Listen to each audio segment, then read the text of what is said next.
Salam planter Indonesia. Assalamualaikum warahmatullahi wabarakatuh. Terima kasih Mas yang udah ngetak The Brondol dan tertarik untuk berkomentar. Izin. Video ini adalah video yang sangat bagus sekali, memberikan sebuah edukasi bagi para petani yang mau integrated farming antara kelapa sawit dengan sapi. Ya, bahwa sapi bukan pencetus Ganoderma, tapi sapi adalah bagian untuk penyebaran spora dari Ganoderma sendiri.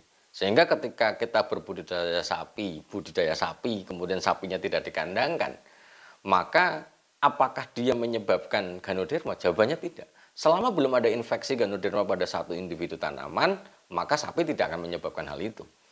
Namun di sisi lain, sapi adalah penyebar Ganoderma.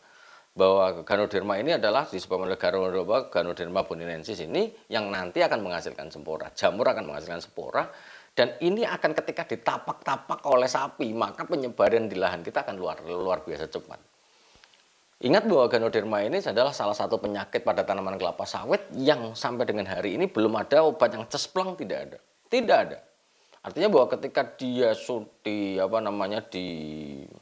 sudah terinfeksi Ganoderma, kemudian mau model suntik, mau model apa, itu belum ada seperti kita sakit kepala, kemudian minum paracetamol, kemudian sembuh kepala kita, itu tidak seperti itu kan. Jadi Ganoderma ini saya bilang kan harus benar-benar hati-hati. Ketika ada satu yang kena Ganoderma aja harus kita isolasi, apalagi ketika ada satu dan agen penyebarnya adalah ternak kita.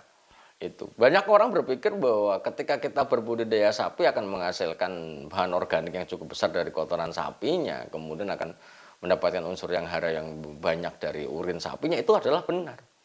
Tapi sisi lainnya bahwa Ganoderma ini akan sangat cepat penularannya ketika ada sapi yang menyebarkannya. Bukan hanya sapi, kambing juga iya, kerbau juga iya, dengan tapak-tapaknya. Yang misalnya ini ada pohon yang sudah ada Ganoderma, kemudian sporanya kemana-mana dan ketapak oleh sapi, dipicak oleh sapi dan sapinya kemana-mana, ya dia akan menyebar. Dia akan menyebar, sangat cepat penyebarannya. Sehingga saran The Brondol adalah kita sebagai untuk peternak-peternak sapi, ketika sahabat-sahabat The Brondol mau integrated farming sapi dengan perkebunan kelapa sawit, maka lebih bagus dikandangkan. Urinnya bisa kita tampung, kotoran sapinya juga bisa kita tampung. Lah, mungkin kedepannya juga harus ada penengahan ataupun penjabaran dari dinas perkebunan kepada para masyarakat ini. Karena bahwa sapi ini di kita ya, di Indonesia juga akan menjadi bagi para petani yang kadang-kadang dimasuki sapi milik masyarakat dan sebagainya juga perlunya edukasi kepada warga untuk bisa membantu petani juga. Jangan egois bahwa sapi harus makan rumput di ladang kita, sementara dia sebagai penyebar Ganoderma juga adalah hal yang menyerugikan petani kelapa sawit. Ini juga perlu edukasi dari pihak-pihak yang berkaitan di dalamnya. Dan kemudian yang harus kita bahas selanjutnya adalah bicara tentang Ganoderma ini sendiri. Ganoderma sendiri banyak orang berpikir bahwa Ganoderma akan menyerang pada tanaman tua, hanya pada tanaman tua. Itu benar jika pada generasi pertama. Jika baru hutan ditanam, mungkin dia panjang lebar akan kenanya nanti di mungkin usia-usia tua ya. Tapi begitu kita replanting ataupun dulunya di penanaman pertama sudah ada yang terinfeksi, ini akan menjadi sebuah fokus kita. Jangan sampai apa yang sudah ada di lapangan, Ganoderma yang ada di lapangan, kita biarkan dia berkembang pesat di generasi yang kedua. Makanya di beberapa kasus kita sudah mengenal bagaimana penanggulangan Ganoderma dengan memberikan jamur-jamur yang nanti akan bersaing kehidupannya di dalam media perakaran tanaman itu sendiri. Kita kenal namanya Trichoderma, Mycorrhiza, adalah jamur-jamur yang nantinya akan memberikan efek bahwa Ganoderma tidak bebas berkembang di dalam media perakarannya. Sehingga ketika kita ngomongin Ganoderma tanpa ada treatment, ya dia akan endemik yang ada di situ.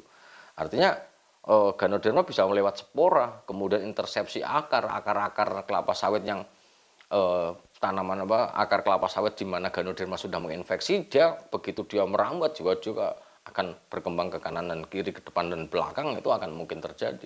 Sehingga ketika sudah ada Ganoderma yang menyerang pada satu pohon, ataukah dia patah tengah ataupun dia roboh, maka segera dilakukan isolasi dengan membuat parit yang segi 4 kotak dan pohonnya di tengah-tengahnya, kemudian digali sedalam 1 meter, di mana bahwa penggalian 1 meter ini adalah digunakan untuk melakukan antisipasi supaya akar-akar kelapa sawit yang sudah terinfeksi oleh Ganoderma tidak akan nempel di akar-akar sawit yang masih sehat, sehingga digali 1 meter dan tanahnya ditimbunkan ke dalam, bukan keluar, ke dalam.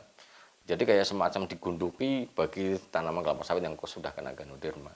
Kemudian yang selanjutnya adalah bicara tentang di generasi kedua, ketiga, keempat, maka saran The Brondol, ingat fokus terhadap tanaman-tanaman yang sudah terkena Ganoderma. Gunakanlah bibit yang moderat Ganoderma, ada MT Gano dan sebagainya yang sudah diyakini tahan, walaupun bibit yang diyakini tahan terhadap Ganoderma juga tidak bisa dipastikan 100% bisa terbebas dari Ganoderma, juga tidak.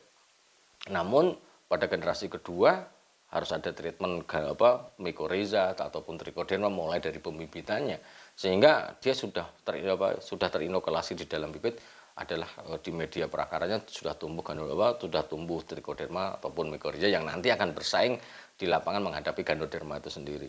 Karena pada generasi kedua itu bukan hanya di usia 10 tahun, 15 tahun baru kena, tidak. Kita di TM1 juga udah ada banyak yang roboh, kemudian muncul muncul jamur Ganoderma yang kecil-kecil yang nanti akan berkembang menjadi besar. Itu adalah sudah pada muncul di generasi kedua, apalagi di generasi ketiga. Ini menjadi catatan penting. Jangan sampai kita itu memandang sebelah mata, karena begitu kita nanam 143 kemudian kena Ganoderma 10 saja, ini bukan nggak ruginya amat sangat itu. Jadi dan tidak bisa diganti dan dia endemik itu, sehingga selain menggunakan yang moderat akan lebih bagus kita fokus pada titik-titik tertentu. Sebagai contoh bahwa di sebuah perusahaan sendiri, ketika kita menggali bol ataupun menggali akar kelapa sawit di replantingan itu sendiri, bagi yang tidak terkena Ganoderma kita cukup satu setengah kedalamannya 1 meter. Tapi kalau dia sudah kena Ganoderma maka lebarnya 2, lebar dan panjangnya 2, atasnya ini 2 meter, kedalamannya 1,5 meter. Ini menjadi fokus khusus untuk menghindarkan tanaman kelapa sawit yang kita tanam adalah dari serangan Ganoderma. Sehingga yang menjadi penting itu tanam yang moderat. Ya, mungkin itu sih penjelasan dari The Brondol, dan terima kasih, videonya sangat mengedukasi dan mungkin akan menjadi sangat baik sekali adalah ketika adanya penjabaran dari dinas-dinas terkait berkaitan dengan Ganoderma, karena banyak yang melaporkan kepada The Brondol bicara tentang Ganoderma banyak sekali, apalagi memang daerah-daerah endemik Ganoderma itu sendiri. Semoga bermanfaat bagi sahabat The Brondol semuanya, dan terima kasih yang sudah ngetak The Brondol, dan izin yang punya konten ini, terima kasih dan salam planter Indonesia. Assalamualaikum warahmatullahi wabarakatuh.